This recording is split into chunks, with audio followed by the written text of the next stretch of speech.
Ya. Buenas tardes. Nosotros somos un grupo integrado por Constanza Godoy, eh, Franco Pizarro, Felipe Pozo, Patricio Bedón y quien les habla de Cepeda. Nosotros vamos a hablar un poco sobre educación sexual integral con un enfoque más bien hacia el autoplacer y el autoconocimiento. Con respecto a algunas de las preguntas que vamos a abordar o las temáticas, tenemos el cómo se podría abordar la problemática social, en este caso la educación sexual integral, según los modelos de intervención que propone Marisela Montenegro. Bueno, una intervención social se puede abordar de distintas maneras, según distintos autores y enfoques. Y en este caso, Marisela Montenegro hace una reflexión más bien situada sobre una intervención que plantea la importancia de la participación de la propia comunidad y de sus integrantes dentro del mismo proceso de intervención. Esto nace a partir de la necesidad de concientizar a la comunidad sobre sus propias problemáticas y para que puedan tomar también un rol más bien activo dentro de las mismas. Así esta intervención va a lograr tener mucho más impacto y va a ser mucho más duradero a lo largo del tiempo, eh, para que también los propios participantes puedan experienciar, digamos, este cambio dentro de sus vivencias y de sus propias convivencias. Esta forma de intervención nos va a permitir una reflexión más bien crítica, eh, además de esta participación activa que habíamos mencionado. Como dije anteriormente, la temática tiene que ver con educación sexual y según lo que nosotros hemos también investigado un poco, hemos visto que históricamente esta temática se ha planteado más bien desde una perspectiva de enseñanza, donde una persona, entre comillas, experta, con una posición de poder, educa a la comunidad, pero esta no siempre es de un enfoque digamos, educativo integral, sino que más bien de un enfoque preventivo y reproductivo, en donde la comunidad escucha y aprende y más bien no opina mucho. Entonces, en ese sentido, la sexualidad ha sido históricamente una temática más bien tabú, oscurecida de mitos y desde una perspectiva de inducción al miedo y al control. En este caso, Marisela Montenegro nos invita a intervenir desde la crítica, pero no de cualquier crítica, sino que debemos intervenir desde una crítica a la norma, a lo que se ve como natural y qué y cuáles de estas normas se van a querer quebrar al desarrollar la intervención, co-construir la problemática y el proceso interventivo. Bueno, desde este enfoque y dentro de esta misma mirada nos vamos a posicionar desde una perspectiva más bien participativa, como habíamos dicho. Eh, Queremos que la comunidad sea protagonista y partícipe, crítica y reflexiva dentro de su propio proceso de intervención y que nos exprese hasta qué nivel de cambios también quieren llegar.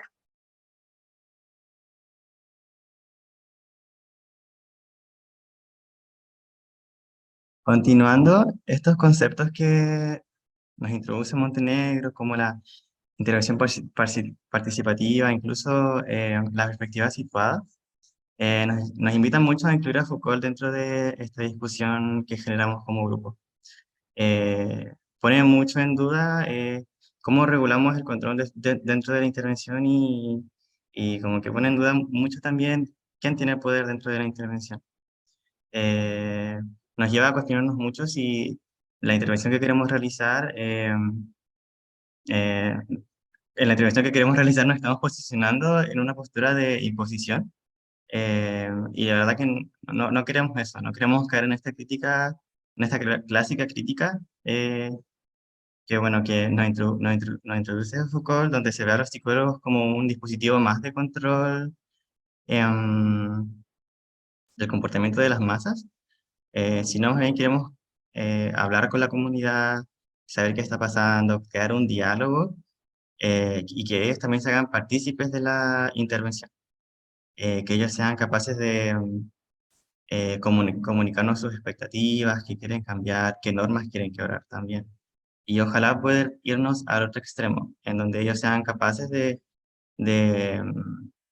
un poco como concientizar su gubernamentalidad, sean capaces de quebrarla y sean capaces de, al quebrar esta gubernamentalidad, introducir conceptos que ellos están viviendo en torno a educación sexual, placer y autoconocimiento, para así, este conocimiento que ellos nos están entregando, poder incluirlo en nuestra intervención y este mismo conocimiento delimitarlo como conocimiento clave para guiar.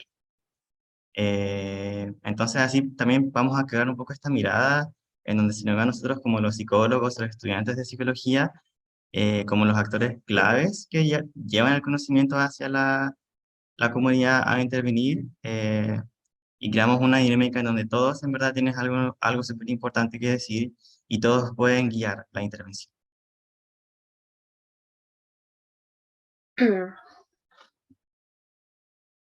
Ahora, por otro lado, hablaremos sobre la relación entre la psicología social, crítica y de la liberación que nos propone Maritza Montero con la educación sexual integral, junto con cómo se relaciona con los tres paradigmas.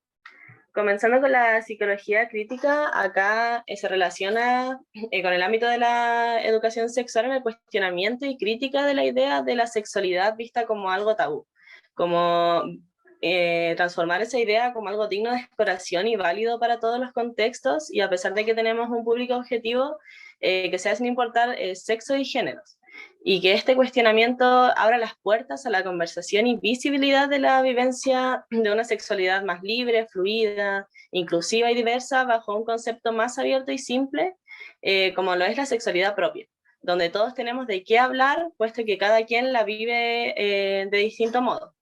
Podemos identificar también el paradigma crítico en esta psicología al tener una concepción del tema social, científica, holística, pluralista e igualitaria, donde el objetivo es darle un enfoque de carácter emancipatorio y transformador, para lograr así construir en conjunto estos conceptos que nos incumben a todos y darle un significado desde la forma individual hasta lo colectivo, junto con el paradigma interpretativo, el cual, gracias a su carácter naturalista, busca comprender las distintas realidades sin manipularlas para así darles validez e integrándolas como una herramienta más a nuestra intervención para que sea lo más inclusiva y detallada posible. La psicología social comunitaria nos invita a definir aquellos factores psicosociales que mantienen y fomentan el control. También nos habla de redefinir la noción de poder. En cuanto al paradigma positivista, históricamente la educación sexual ha sido tabú. Hace años existía una concepción de educación sexual ligada a fines preventivos, reproductivos, y se hablaba del placer solo desde la perspectiva masculina, haciendo presente una posición de control y poder frente a las mujeres y disidencias. Frente a esta problemática, instamos a la reflexión con el fin de educar a las nuevas generaciones y ayudarlos a tomar mejores decisiones frente a su sexualidad, desde una mirada del placer y autoconocimiento, la cual no hay por qué censurar a la hora de educar sobre el tema. La invitación no es solo hablar sobre la norma o exclusivamente sobre la heterosexualidad, sino que sería bueno incluir disidencias. Por otro lado, esta psicología asocia al paradigma interpretativo, ya que comprende las diferentes realidades de la comunidad al considerar el conocimiento situado, el diálogo con la comunidad o la misma toma de decisiones por parte de la comunidad respecto a la intervención. Todo esto visible en las intervenciones participativas. La validación e incorporación de distintos puntos de vista suponen la existencia y comprensión de distintas realidades, pilar fundamental del paradigma interpretativo. Ya. Y por último está la psicología de la liberación. Esta se relaciona al intentar liberar las identidades oprimidas. Así, bajo este paradigma, denunciamos en base a la crítica y damos a conocer distintas realidades y formas de habitar la realidad. Estos pilares son muy esenciales en el paradigma crítico y el interpretativo. Bueno, y un ejemplo de esto es Judith Butler, una feminista que ella, mediante el feminismo, denunciaba las relaciones de poder que tenían los hombres frente a las mujeres, y, y ella intentaba liberarlas y que ellas vivieran su propia libertad. Bueno, y acá se utiliza el paradigma crítico para cuestionar nuestra realidad y comprender estas realidades, y con el interpretativo se genera una relación dialéctica con la anterior. Y bueno, esto sería todo. Muchas gracias por su atención y espero que les guste.